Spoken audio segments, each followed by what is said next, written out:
गरुड़ पुराण के अनुसार क्या होता है मौत के बाद। मृत्यु को लेकर हर किसी के मन में सवाल होते हैं और सदियों से इंसानों ने इनके जवाब ढूंढने की कोशिश की। कई धर्म और विश्वास बने और लोग सब में कहीं ना कहीं मृत्यु के बाद आत्मा के होने का जिक्र करते हैं और स्वर्ग नर्क की बातें होती है। जब भी हमारा कोई दोस्त या घर का कोई सदस्य मरता है तो हम अक्सर ये सोचते हैं कि अभी वो कहाँ गए होंगे, या ऐसे ही बैठे बैठे कभी याद आती है तो हम सोचते हैं क्या वो अभी भी हमारे आसपास हैं, हमें सुन रहे हैं, या फिर दूर आसमान में तारा बन चुके हैं, या कहीं है ही नहीं और मृत्यु के बाद सब खत्म हो जाता है।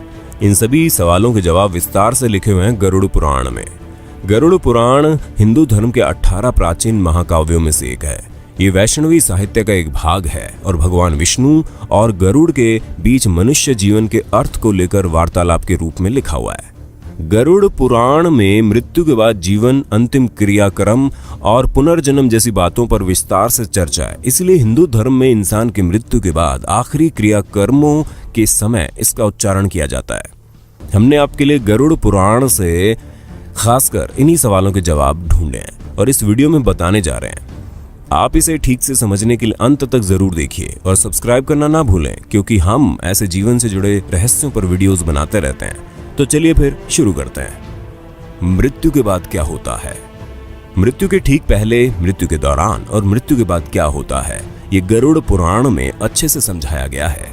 जब एकदम से कोई इंसान की मृत्यु होती है तो हमारा रिश्ता एकदम से टूट जाता है और अक्सर ये कामना करते हैं कि क्या उनसे फिर कभी मिलना होगा या बात हो पाएगी। असल में मृत्यु एक बहुत ही इंटरेस्टिंग प्रक्रिया है और कुछ भागों में ये पूरी होती है, जो कि इस प्रकार है। नंबर 1, अर्थ सोल चक्रों से डिस्कनेक्शन।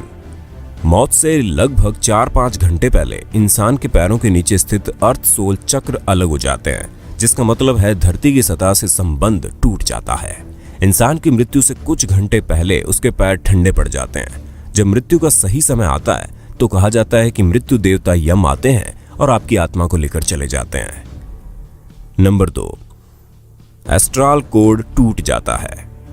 जब मृत्यु होती है तो एस्ट्रल कोड टूट जाता है, जो कि एक तरह से शरीर और आत्मा के बीच का कनेक्शन है। इस कोड के कटने से आत्मा शरीर से मुक्त हो जाती है और शरीर से बाहर और ऊपर निकल जाती है। अगर इतने लंबे समय तक शरीर में बने रहने की वजह से आत्मा को उसे छोड़ने में मुश्किल आती है तो वो छोड़ने से मना करती है।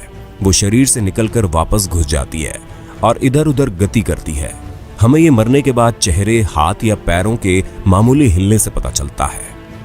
जैसे हमारे लिए किसी की मृत्यु को स्वीकार करना मुश्किल होता है, वैसे ही आत्मा भी शरीर की मृत्यु को मानने से इनकार कर देती है और तब भी जिंदा रहने का एहसास रहता है। लेकिन एस्ट्रल कोड टूटने से ये शरीर से अलग हो चुकी होती है और वो वहां नहीं रह सकती। उसे शरीर से निकलकर ऊपर की तरफ जाना ही होता है, क्योंकि कोई चुंबकीय बल होता है जो उसे ऊपर की तरफ खींचता है। नंबर 3, भौतिक शरीर का अंत। इस चरण में आत्मा को उस कमरे में मौजूद लोगों के विचार एक शोर की तरह सुनाई देते हैं, वो चाहे उसके घर वाले हों या कोई भी। आत्मा उन सब से बात करने की कोशिश करती है और चिल्ला चिल्ला कर कहती है कि मैं अभी मरा नहीं हूं, लेकिन उसे कोई नहीं सुन सकता। धीरे धीरे आत्मा को एहसास होता है कि वो शरीर मर चुका है और वापसी का कोई तरीका नहीं है। इस चरण में आत्मा लगभग 12 फीट या कहो कि छत की ऊंचाई पर तैर रही होती है और आसपास हो रहा सब कुछ सुनती और देखती है। नंबर 4, शरीर से छुटकारा। जब अंतिम क्रियाक्रम हो जाता है तो आत्मा मान लेती है कि उसका इस धरती पर रहने का माध्यम खत्म हो चुका है और वह शरीर जो उसने इतने सालों तक अपना रखा था अब पंच तत्वों में लीन हो चुका है। आत्मा तब एकदम आजादी महसूस करती है और शरीर में रहते समय जो भी सीमाएं और रुकावटें थी वो अब खत्म हो चुकी हैं और आत्मा बस सोचने से ही कहीं भी आ जा सकती है। 7 दिन तक आत्मा अपने शरीर के साथ रहते समय की पसंद की जगहों पर घूमती रहती है, जैसे कि उसका सबसे पसंदीदा कैफे, बगीचे में सुबह की सैर, ऑफिस वगैरह। अगर आत्मा धन दौलत से बहुत लगाव महसूस करती है तो वो तिजोरी के पास भी रहेगी। अगर बच्चों से बहुत लगाव हो तो बच्चों के पास रहेगी और उन्हें प्यार करेगी। 7 दिन बाद आत्मा अपने परिवार और धरती को अलविदा कहती है, इस धरती से दूर होने लगती है और दूसरी दुनिया में प्रवेश करती है। नंबर 5, सुरंग। कहते हैं कि एक बड़ी सी सुरंग होती है जो आत्मा को एस्ट्रल प्लेन तक पहुंचने से पहले पार करनी होती है और इसलिए कहा जाता है कि मृत्यु के बाद के 12 दिन बहुत महत्वपूर्ण होते हैं। हमें सारे अंतिम संस्कार और रीति रिवाज ठीक से करने होते हैं और प्रार्थना करनी होती है। हमें आत्मा से क्षमा याचना मांगनी पड़ती है ताकि वो अपने साथ कोई भी नकारात्मक भाव जैसे कि दुख, क्रोध या नफरत अपने साथ न ले जाए। कम से कम उसके परिवार और नजदीकी रिश्तेदारों को यही करना चाहिए। ये सारे रीति रिवाज, प्रार्थनाएं, सकारात्मक ऊर्जा आत्मा के लिए भोजन का काम करती है और उसे आगे की यात्रा में मदद करती है। उस सुरंग के अंत में बहुत तेज रोशनी होती है जो ये दर्शाती है कि वो एस्ट्रल वर्ल्ड में प्रवेश कर रही है। लेकिन अगर उसके घर वाले रीति रिवाज और प्रार्थना नहीं करते तो आत्मा सुरंग को पार नहीं कर पाती और फिर यही धरती पर फंस जाती है। वो ना तो एस्ट्रल प्लेन तक पहुंच पाती है और ना ही धरती पर कोई शरीर में होती है, इसलिए धरती पर ही भटकती रहती है। इसलिए किसी की मृत्यु के बाद भी उसके परिवार को अपनी जिम्मेदारी अच्छे से निभानी चाहिए और उसकी आत्मा को अंतिम यात्रा में मदद करनी चाहिए। नंबर 6, पूर्वजों से मिलाप। मृत्यु के बाद 11वें और 12वें दिन हिंदू सभ्यता में लोग होम, प्रार्थनाएं और रीति रिवाज करवाते हैं, जिससे आत्मा अपने पूर्वजों, नजदीकी दोस्तों, रिश्तेदारों और मार्गदर्शकों से मिलती है। पहले से मृत पूर्वज उसका ऊपरी दुनिया में स्वागत करते हैं और गले लगाते हैं, जैसे हम धरती पर अपने दोस्तों और परिवार को बहुत समय बाद मिलने पर लगाते हैं। उसके बाद आत्मा अपने मार्गदर्शकों के साथ धरती पर पूरी की हुई जिंदगी को महान कार्मिक बोर्ड की मदद से गहनता से परखा जाता है। यहीं पर एक दिव्य प्रकाश की उपस्थिति में पूरा जीवन देखा जाता है। नंबर 7, जीवन का सार।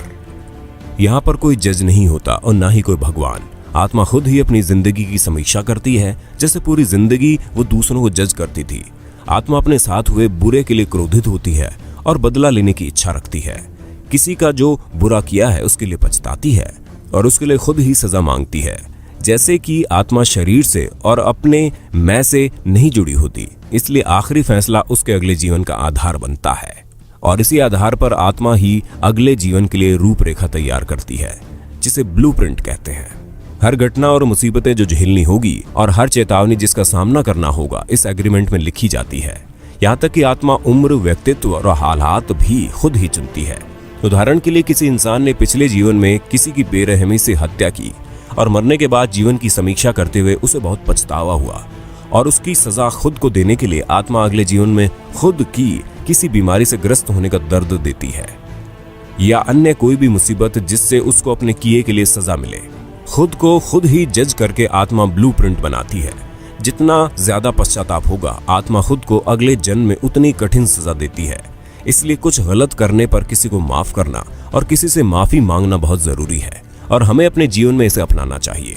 अपने विचारों और भावों को शुद्ध रखना चाहिए क्योंकि हम उनको मृत्यु के बाद भी लेकर जाते हैं, क्योंकि वो हमारे कार्मिक बोर्ड पर छप जाते हैं। जब अगले जन्म का ब्लूप्रिंट तैयार हो जाता है तो कुछ समय खाली होता है, जिसे कूलिंग पीरियड कहते हैं। नंबर 8, पुनर्जन्म। एग्रीमेंट में हमने जो चुना है हम उसी हिसाब से जन्म लेते हैं। हम खुद ही अपने माता पिता चुनते हैं और माँ के गर्भ में या तो एग फॉर्मेशन के समय या चौथे 5वें महीने में प्रवेश कर जाते हैं, कभी कभी तो जन्म से एकदम पहले भी।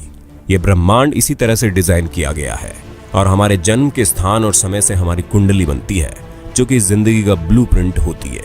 कभी कभी हमें लगता है कि हमारी किस्मत खराब है और हमारे ग्रहों में दोष है, लेकिन असल में वो बस आपके ही एग्रीमेंट का हिस्सा है।